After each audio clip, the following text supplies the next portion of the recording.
अब हम आपको बताते हैं कि ज्ञानव्यापी के अंदर ऐसे कौन कौन से हिंदू धर्म के निशान मिले हैं जो इस बात की गवाही दे रहे हैं कि ज्ञानव्यापी मंदिर है। हिंदू पक्ष के वकील विष्णु शंकर जैन के अनुसार ज्ञानव्यापी की दीवारों पर कन्नड़, तेलुगु, देवनागरी और ग्रंथा भाषाओं में लेखनी मिली है। इसके अलावा भगवान शिव के 3 नाम भी मिले हैं और ये नाम है जनार्दन, रुद्र और ओमेश्वर। इसके अलावा ज्ञानव्यापी के अंदर कई जगह ऐसी हैं जहां हिंदू धर्म से जुड़े प्रतीक चिन्ह बने हुए हैं और एएसआई की रिपोर्ट के अनुसार इनमें यह साबित होता है इनसे कि मंदिर को तोड़ने के बाद साक्ष्य को मिटाने की पूरी कोशिश की गई, लेकिन फिर स्वास्तिक, ओम, कमल, घंटी, नाग देवता और त्रिशूल जैसे चिन्हों को पूरी तरह मिटाया नहीं जा सका और ये सारे निशान एएसआई को अपने सर्वे के दौरान मिल गए हैं। वैसे ज्ञानव्यापी पर आखिरी फैसला अदालत ही देगी, लेकिन इस सच से कोई भी इनकार नहीं कर सकता कि भारत में जैसे ही आक्रांताओं के कदम पड़े, कई मंदिरों पर हमले हुए, सैकड़ों की संख्या में मंदिरों को तोड़ा गया, कई नक्शे, कई दस्तावेज और खुद मुगलों के दौर में लिखी गई किताबों में इस सत्य को माना गया है। ऐसी ही किताब है मसीर-ए-आलमगीरी, जिसका जिक्र एएसआई ने अपने सर्वे रिपोर्ट में किया है। यानी इतिहास में भी इस बात का दावा किया जाता है कि आज जिस जगह मस्जिद खड़ी है, असल में वहां पर पहले मंदिर हुआ करता था। आज रिसर्च के दौरान हमें वो किताब भी मिल गई जो इस दावे का सबसे बड़ा सबूत है। हमें मसीर-ए-आलमगीरी नाम की वो किताब मिली जिसे औरंगजेब के करीबी बख्तावर खान के मुंशी साकी मुस्तैद खान ने लिखा था, जिसमें उन्होंने ये साफ साफ लिखा है कि 18 अप्रैल 1669 के दिन बनारस में स्कूल और मंदिर गिराने का आदेश औरंगजेब की ओर से दिया गया और फिर 2 सितंबर 1669 को बनारस में विश्वनाथ का मंदिर गिरा दिया गया। यानी ध्यान दीजिएगा इस बात पे, ये सारी बातें खुद उस शख्स की ओर से बताई गई हैं जिन्होंने ये सब कुछ होते हुए देखा, जो औरंगजेब की क्रूरता के बड़े गवाह रहे।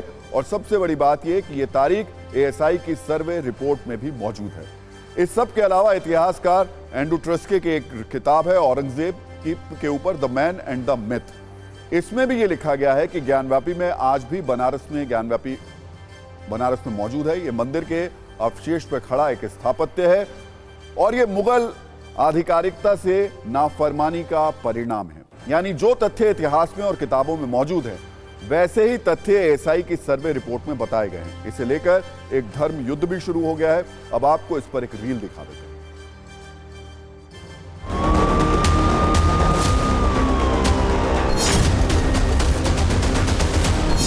साक्ष्य मिल रहा कि वो ज्ञानव्यापी मंदिर है तो उसी के आधार पर कोर्ट को आदेश कर देना चाहिए। कहा हिंदुओं के पक्ष में चूंकि साक्ष्य है, इसलिए इस हिंदुओं का ये मंदिर है और हिंदू अपना उस पर पूजा पाठ शुरू करें। अरे बाबा दुआरे नंदी पुकारे, बाबा दुआरे नंदी पुकार, नंदी का दर्शन दे दाओ गर्दानी, हाय हाय ओ गर्दानी।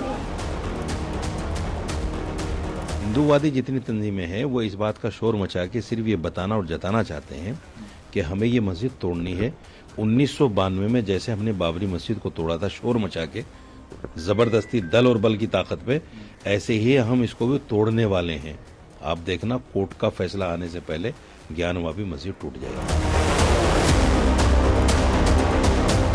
मूल स्थानों पर, हमारे मूल तीर्थों पर जो मंदिर तोड़ के मस्जिदें बनाई गई, वहाँ पर तो मुस्लिम भाइयों को प्रेम पूर्वक ही उनको सौंप देना चाहिए अपने सनातन धर्मियों को।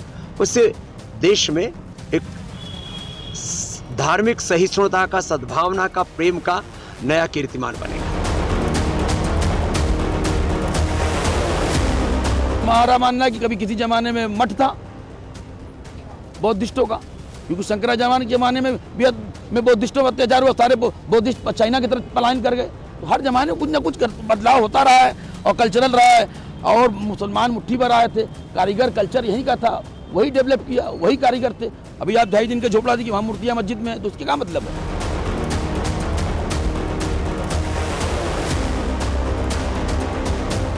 वहाँ पे पुराने सिक्के मिले हुए हैं, पुराने अति प्राचीन सिक्के, टूटे हुए खंडित, जो हम लोग के जो मूर्ति मंदिर के जो अवशेष होते थे, टूटे हुए खंडित मूर्तियाँ मिली हुई हैं, शिवलिंग मिले हुए हैं, अर्धा मिला हुआ है।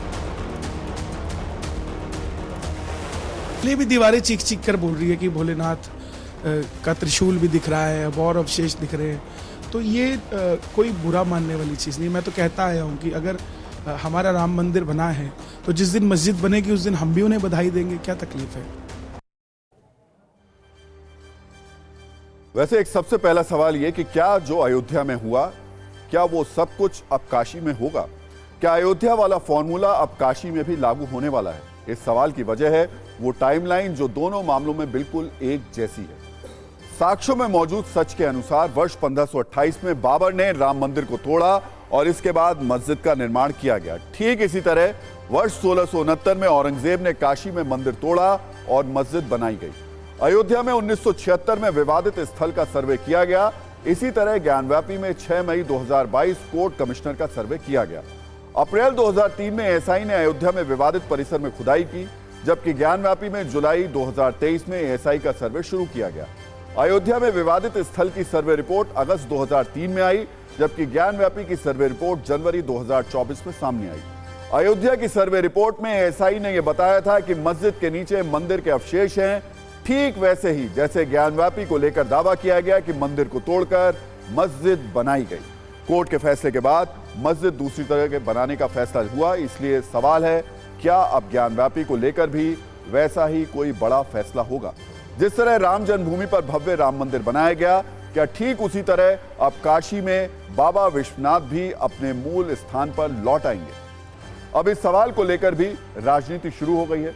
ओवैसी जैसे नेता एएसआई की सर्वे रिपोर्ट पर सवाल उठा रहे हैं, तो बीजेपी के गिरिराज सिंह कह रहे हैं मुस्लिम भाई ज्ञानव्यापी को हिंदू पक्ष को सौंप दें।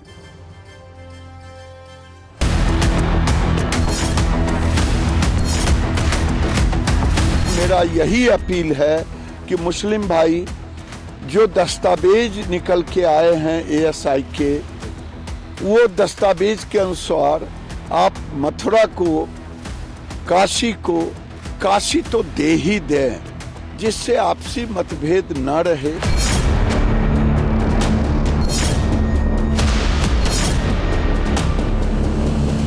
एएसआई का रिपोर्ट का क्या है साइंटिफिक?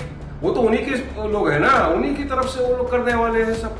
उसको सार्वजनिक करके फिर से देश के अंदर एक माहौल क्रिएट करो, फिर यही मंदिर मस्जिद।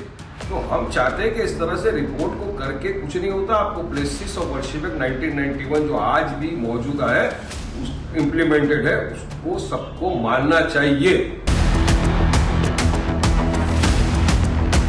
ये विवाद तो कभी समाप्त होने वाला नहीं है। पार्लियामेंट से कानून बना था कि 15 अगस्त 1947 को एक लक्ष्य मानते हुए उसके बाद किसी भी धर्म स्थल में कोई परिवर्तन नहीं होगा। मेरा ख्याल है कि वो जो कानून बनाया गया था या एक्ट बनाया गया था, उस पर अमल करने की आवश्यकता है।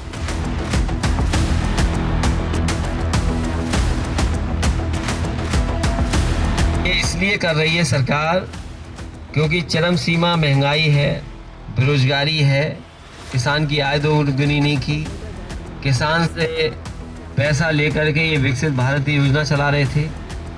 तो अपनी नाकामी छिपाने के लिए सरकार ऐसे ही कदम उठाई।